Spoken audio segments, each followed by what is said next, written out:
The Wraith Expanse was the last place anyone wanted to go. Nothing lived there. No stars. No stations. Just empty black space filled with silence and fear. Some said ships that entered never came back.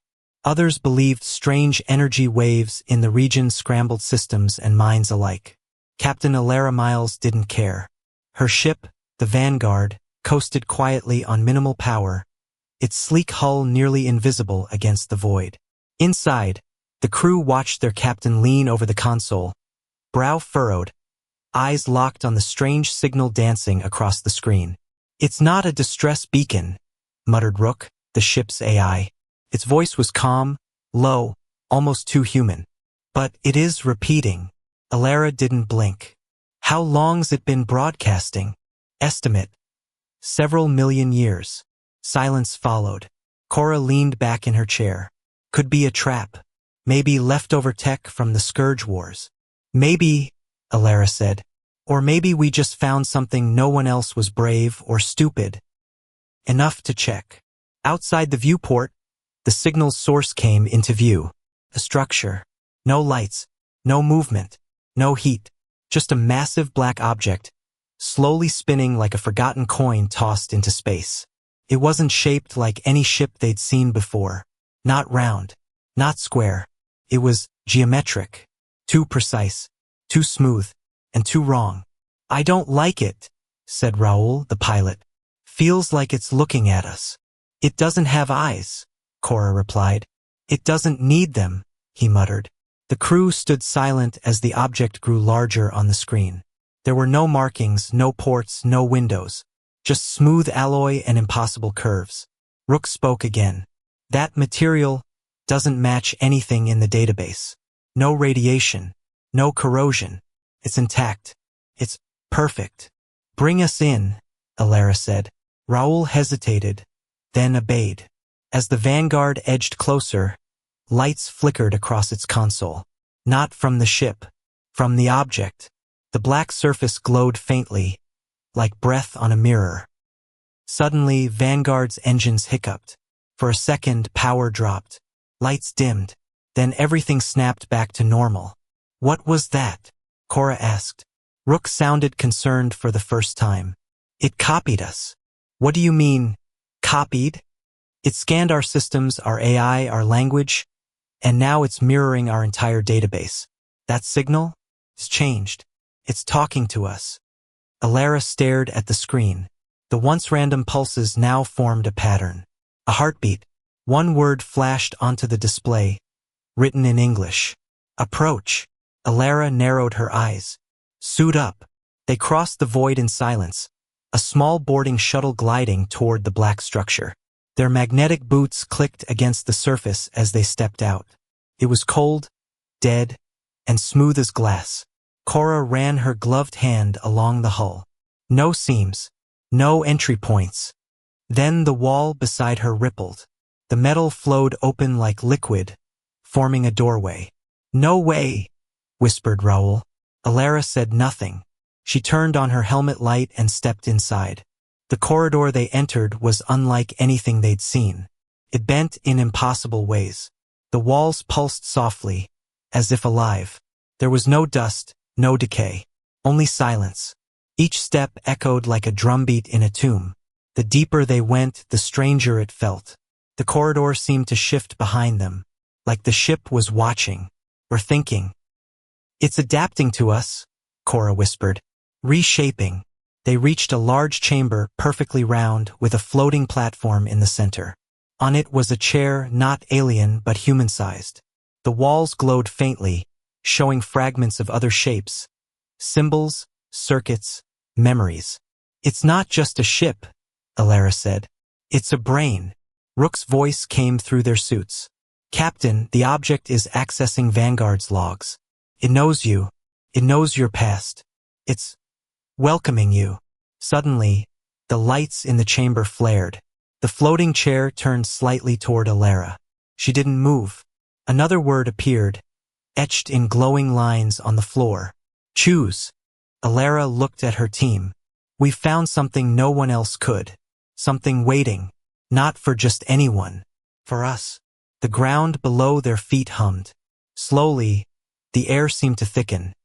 Not with heat, but with something else. Like a tension. Rook spoke again, this time slowly. Captain, this structure, it's not inactive. It's listening. And I think… What? I think it's been waiting for a species like us. One that doesn't conquer first, but asks questions. A low hum rolled through the chamber. Alara stepped forward and placed her hand on the chair.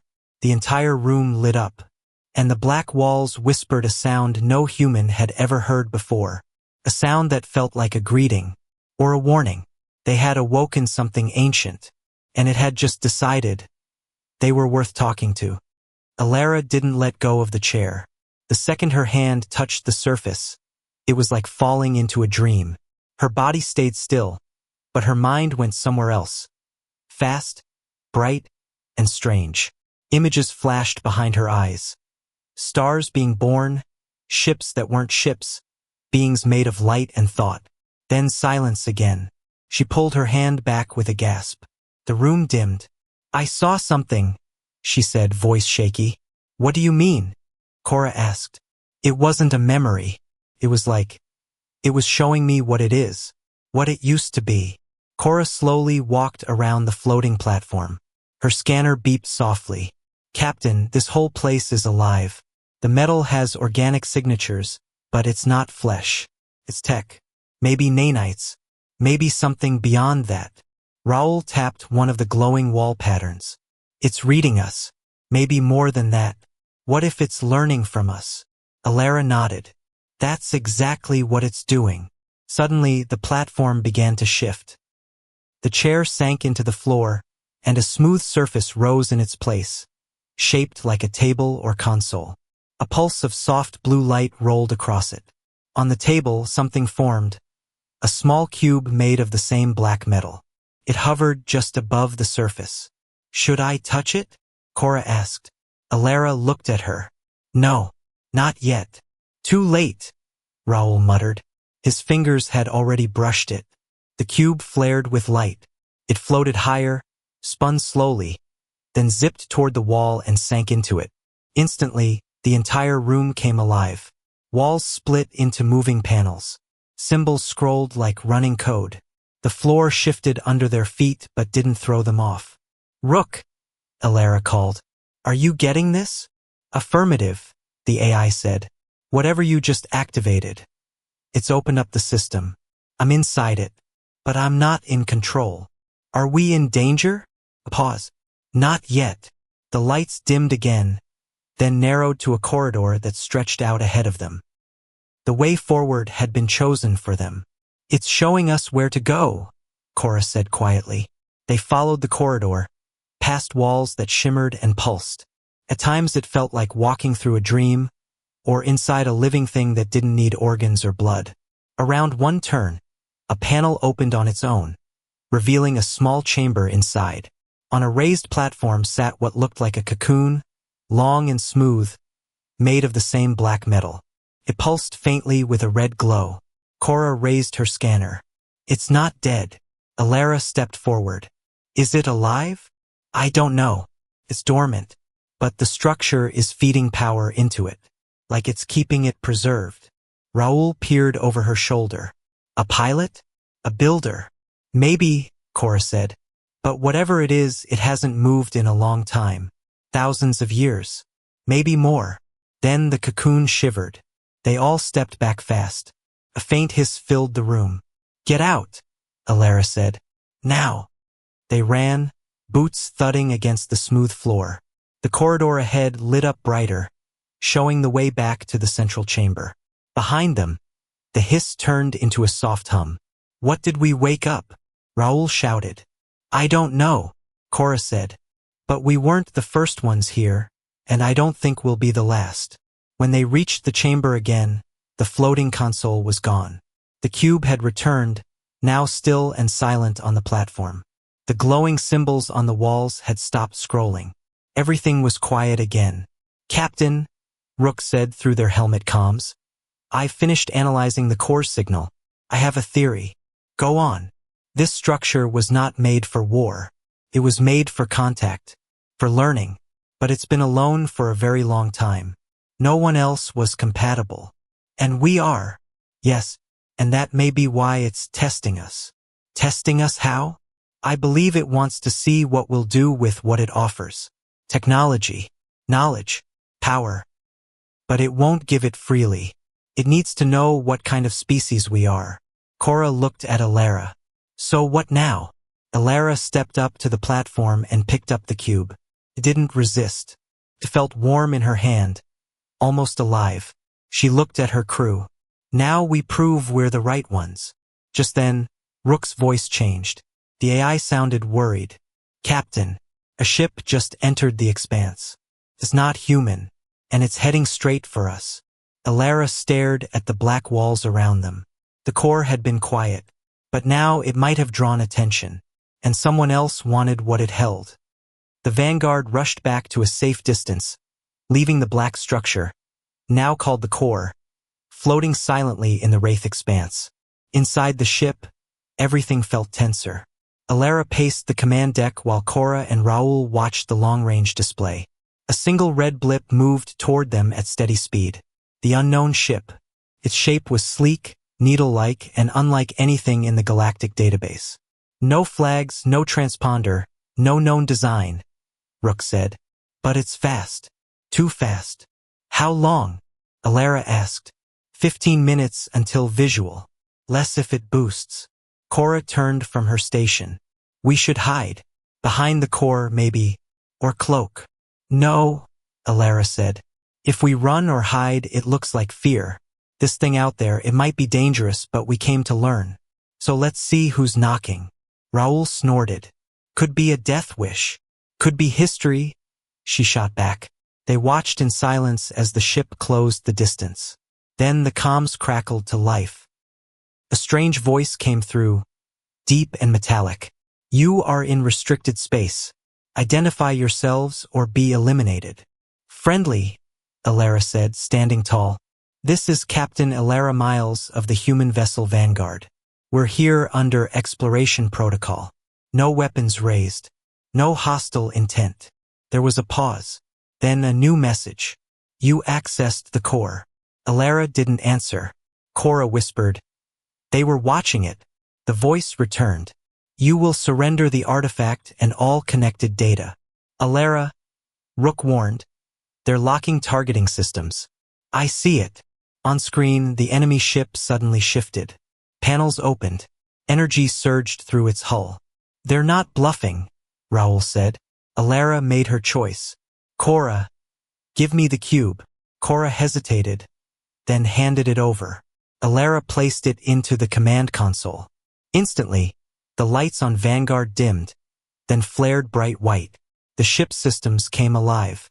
Screens flashed symbols. The core's patterns danced across every surface. Whoa, Raoul said. What is it doing? It's linking, Rook replied. The core is talking to our systems. Integrating. Should we stop it? Cora asked. Alara shook her head. Let it finish. Outside, the enemy ship fired a warning shot. It missed on purpose, but the message was clear. Alara, Rook said. I recommend shields. Already up. The console hummed. The cube pulsed. And then Vanguard changed. Its hull shimmered. Plates shifted. Tiny streams of dark metal spread across the surface like veins. The ship was growing armor. Living armor. Cora stared in awe. It's changing us. The core's giving us a chance, Alara said. Let's not waste it. The enemy ship fired again. This time they didn't miss. A beam of orange energy struck Vanguard's side. But instead of piercing the hull, the metal rippled. The beam bent, absorbed. No damage, Raoul said, wide-eyed. That shouldn't be possible, Cora added. Even our best shields wouldn't.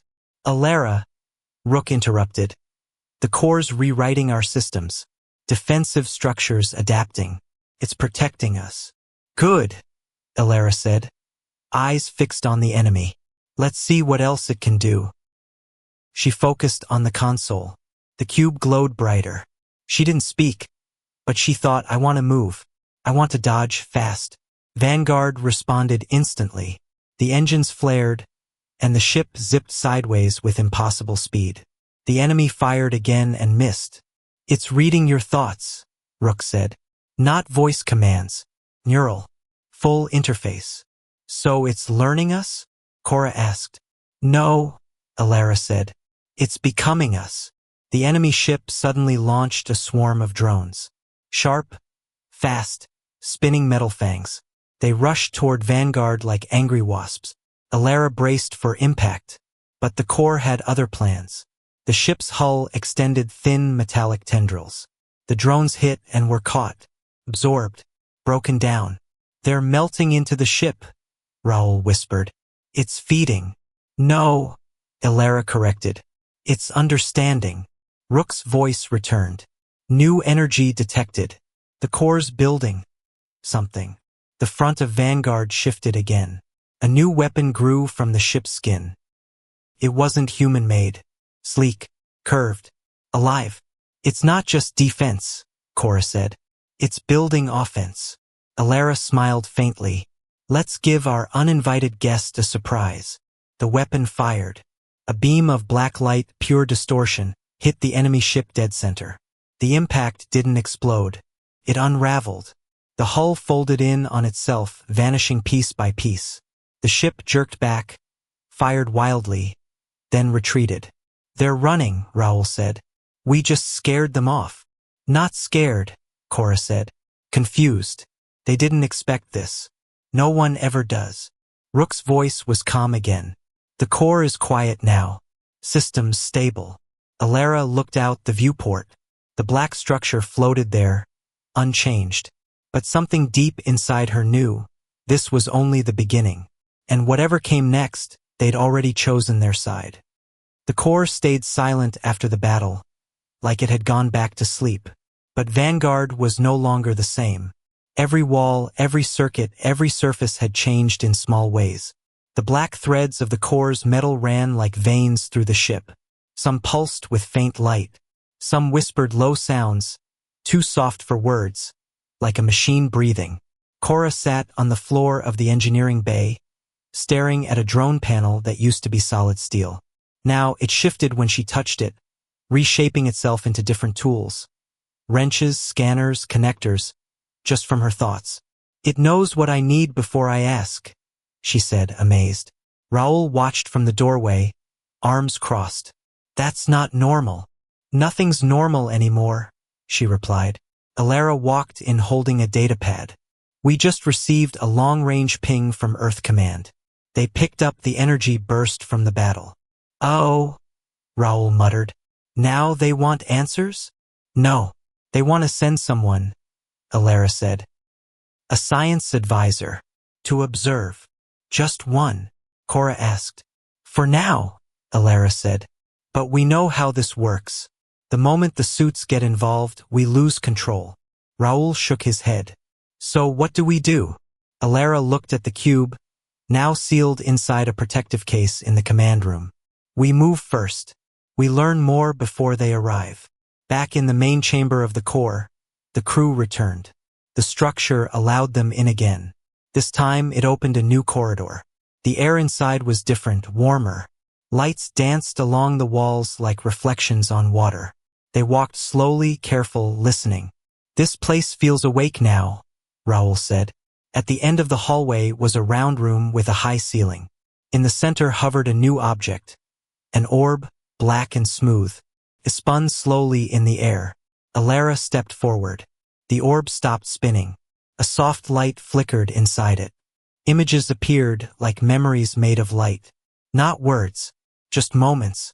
Planet, lush, green, unfamiliar. A group of beings, tall, glowing, not like anything human. Then a flash of light, fire, silence. The next image showed the core, dark and drifting through space. Alone. Cora's voice broke the quiet. "It's showing us what happened." Raoul frowned. "Their world, it was destroyed?" Alara nodded. "And this, the core, it was sent away. Like an arc." Suddenly the orb changed. The glowing shapes twisted, forming new images. Ships, battles, alien species fighting over the core. One by one, they tried to control it. Each time, they failed. And then, a new image. The Vanguard. Human hands. Alara's face. The lights faded. I think we're the first ones it trusts, Cora whispered. Alara touched the orb. It didn't resist.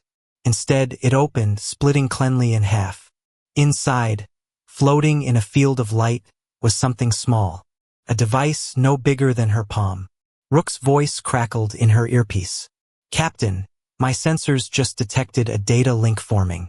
That device, it's a key. It unlocks part of the core's internal systems. Alara looked at the device. Can we use it? I believe we already are, Rook said. The ship's nanotech is reacting to it. And there's more. It's connecting to the cube. Cora took a slow breath. We're holding the core's mind and its heart. Alara placed the device into her suit's secure slot and stood. Then let's keep both safe. When they returned to Vanguard, a message was waiting. The science advisor from Earth had arrived early. Her ship had just dropped out of hyperspace. She requested permission to board. I knew they wouldn't wait, Raoul muttered. Alara watched the screen. Let her come, but we control what she sees. Minutes later, the docking bay opened. A small shuttle landed. Out stepped a tall woman with sharp eyes and a cold smile. She wore the gray and gold uniform of Earth Command Science Division. Captain Alara Miles, she said with a nod. I'm Dr. Ria Sato. You've made quite the discovery. Depends who you ask, Alara said, shaking her hand. Sato glanced around the ship.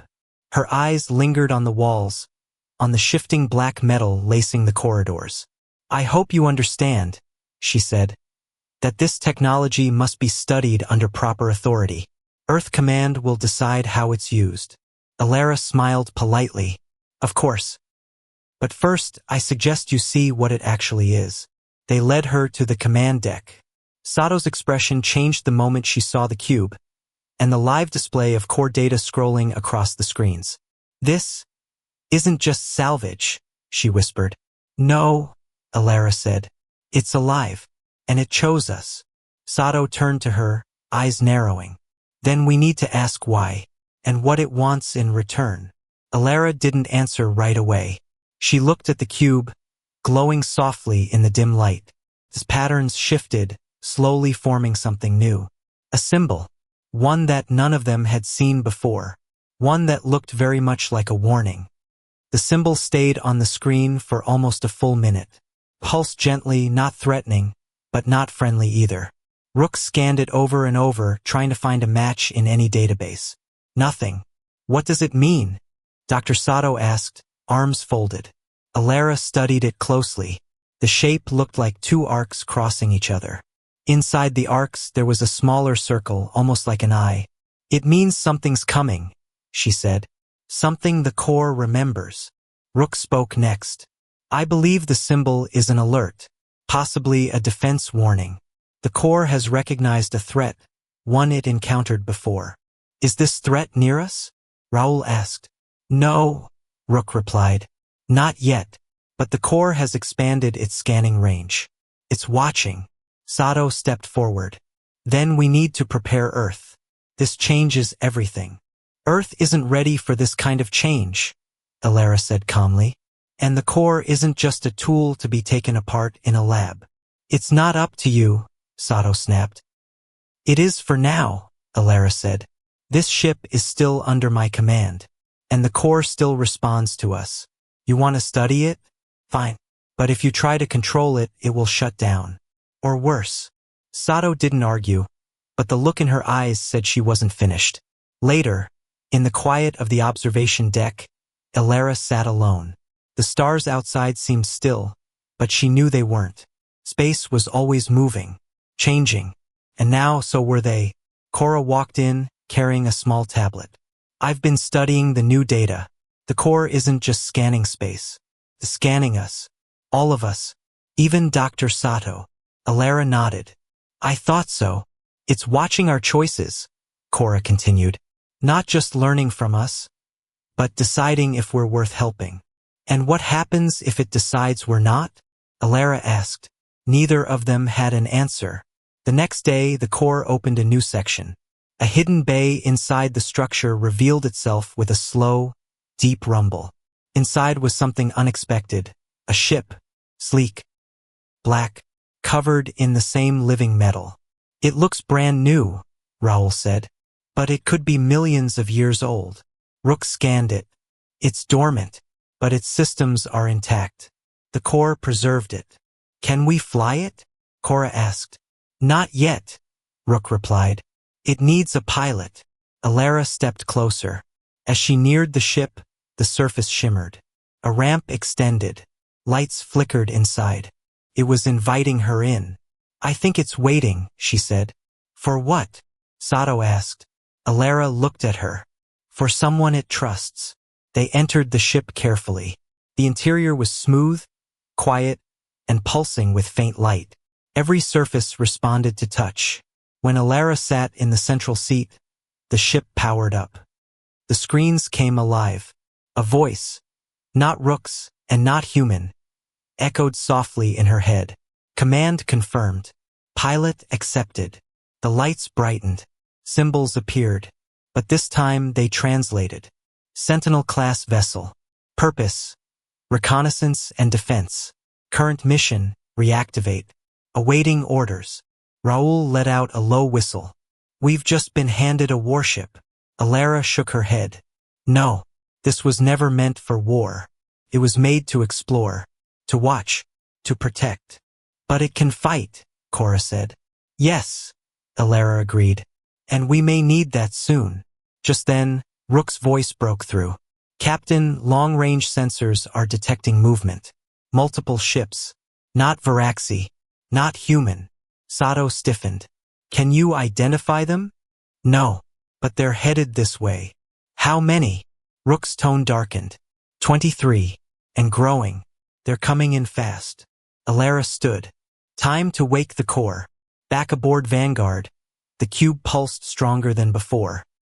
The black veins in the walls began to glow brighter. The core was already aware. Already responding. The ship began to change again. Walls shifted. Panels opened. New systems came online. Armor formed across the hull. Thicker, darker, tougher. Rook spoke fast. The core is activating full defense protocols. Preparing for possible conflict. Cora looked around. It's adapting to the threat. Good, Alara said. So are we. Dr. Sato moved closer. If they're coming for the core, we can't fight them alone. We won't, Alara said. But we'll show them something no one expects. And what's that? Alara stared at the stars, at the incoming threat. That humans don't just steal technology. We make it better. Outside the viewport, the stars began to shift as ships emerged from deep space. Unknown. Silent. The core pulsed again. And then, without warning, it began to hum a new sound. A sound of something ancient waking up and preparing for war. The hum grew louder. It vibrated through the floor of the Vanguard, through the walls, through their bones. Not painful, just deep, steady, and alive. Like a giant heart beating. Alara stood in the command deck, hands resting on the glowing console. The cube at its center pulsed faster now, like it was sinking to her breath. The core wasn't just awake. It was focused. They're still coming, Rook said. 18 ships now confirmed. 5 more joining formation. No known origin. No response to hails. Cora frowned at her screen. They're scanning us, but not broadcasting anything. Just watching. Sato looked up from her datapad. They know what this structure is. That hum, it's a signal. They heard it. That's why they're here. Raoul muttered under his breath. So they're not here to make friends. Maybe not, Alara said, her voice calm. But we're not helpless. The core began shifting again. The black lines in the floor brightened, forming patterns none of them could read. A low clicking sound echoed through the ship, like gears turning in places no one could see. Alara, Rook said. We're being pulled. The crew looked out the front viewport. Slowly, gently, the Vanguard was rising, being lifted off the docking platform inside the core. The walls peeled back, revealing a launch corridor. The Sentinel ship, still docked nearby, did the same. They want us outside, Raoul said. Both ships, ready for something. Alara looked at the others. Suits on, battle ready. No weapons unless we need them. Minutes later, both ships drifted into open space. The core stayed behind, glowing faintly like a beacon. The enemy fleet was close now. Black shapes moving like sharks, cold and perfect. Their design was unfamiliar. No lights, no heat trails, just sleek metal bodies drifting silently toward them. Then one of the ships broke off. It stopped just a few kilometers away and sent a message. A single word, return. Cora read it twice. Return what? Alara didn't blink. The core, the cube, the ship, us. We don't even know who they are, Raoul said. They're the ones who failed before, Sato said softly. The ones who tried to control the core and lost it. Or there's something worse, Alara added. Another message came. You are not the chosen. Return the source or be erased. The cube on the console responded on its own. A new light appeared in the display, an image. Not a word. A memory. It showed Alara touching the chair inside the core. The systems waking up. The symbols learning her voice. The Sentinel ship opening to her alone. The message was clear. She was chosen. Alara, Rook said. The core is preparing defenses. It's ready to fight. She looked out the window at the dark fleet. Then let's see what it can do. The enemy ship fired. A blast of red energy raced toward Vanguard. But it didn't hit. Before impact, the air around the ship shimmered. Thick black metal formed into a shield, rising like a wave. The blast struck it and vanished without a sound. The shield dropped. Vanguard didn't move. Shield integrity, 100%, Rook reported. Alara opened a channel. To the unknown vessels, this is Captain Alara Miles of the human ship Vanguard. We are under the protection of the core. We will not return it. We will not surrender. Another blast fired, this time toward the Sentinel ship. Before it could hit, the Sentinel reacted, faster than anything they'd ever seen. It spun, dodged, and fired a counterbeam of black light. The enemy ship took the hit and froze. Its surface began to ripple. Small patches of black metal started spreading across its hull. They're being infected, Cora whispered. The core is fighting back, Sato said. One of the enemy ships fired again, this time a scatter shot across the core itself. Bad idea. The core responded with a pulse. A wave of energy surged out in all directions. The ships closest to it stopped moving completely, shut down like broken toys. Then, something new happened. The Vanguard's hull shifted again, not from damage, but from growth.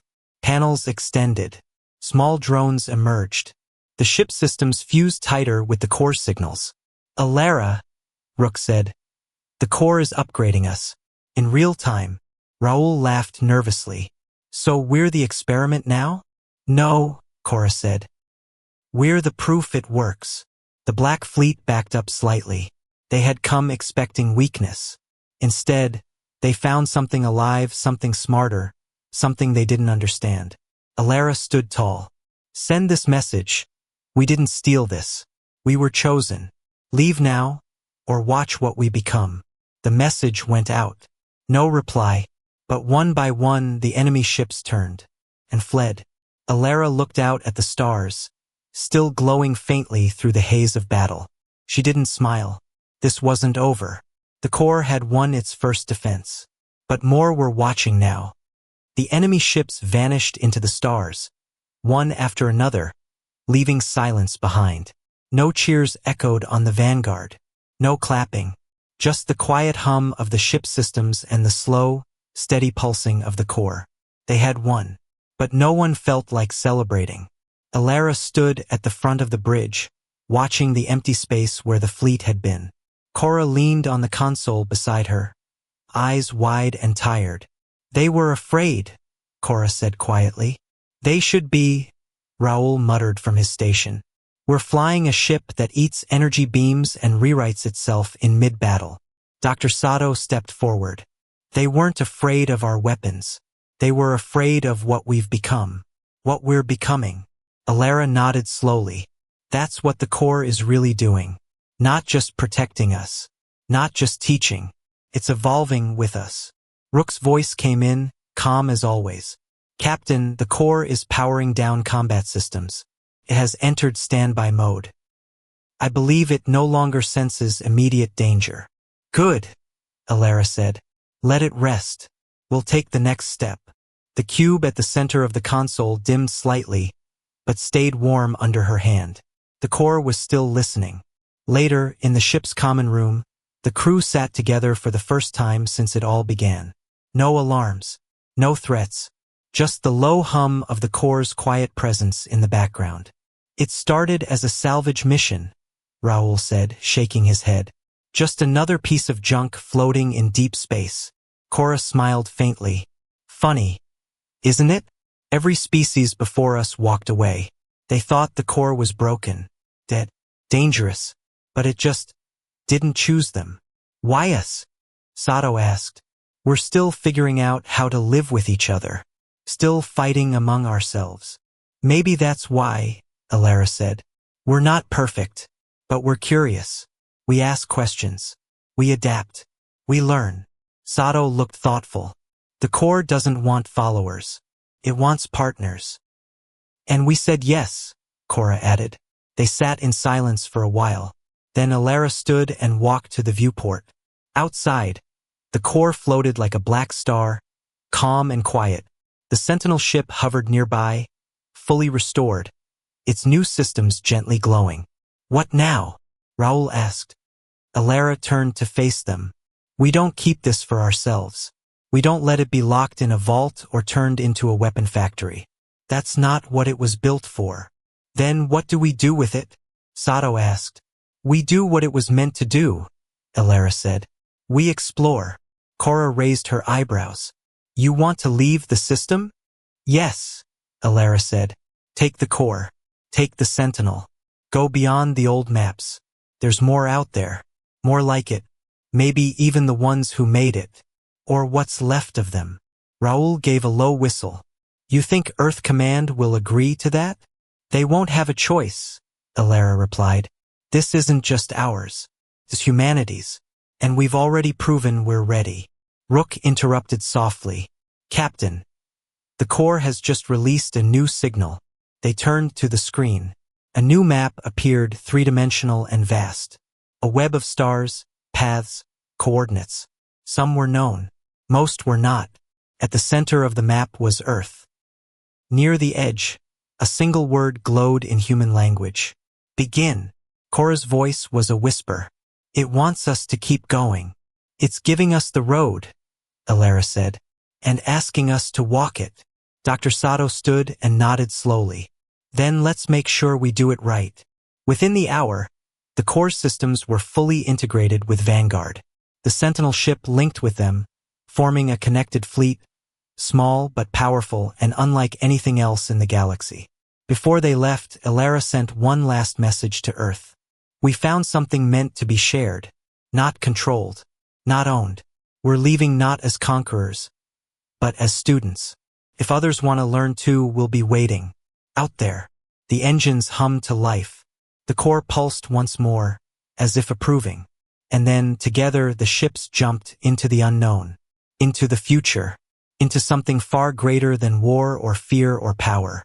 They vanished, leaving behind only a memory, a story, about a silent relic floating in empty space, about a curious crew who touched it, and about how humanity, once underestimated, became something no one expected, the first to understand, the first to listen, the first to be chosen, and the first to begin again.